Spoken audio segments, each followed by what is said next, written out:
আমার কনিষ্ঠ কন্যা প্রকৌশলী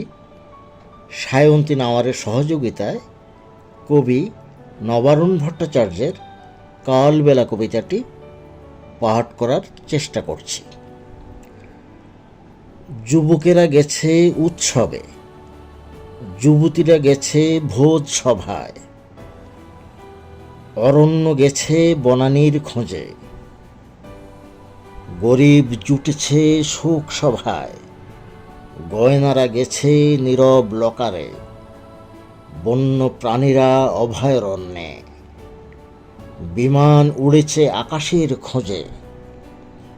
গরিবরা শুধু হচ্ছে হন্যে, পুরুষেরা গেছে নিভৃত মিনারে, গর্ভবতীরা প্রসূতি ছদনে,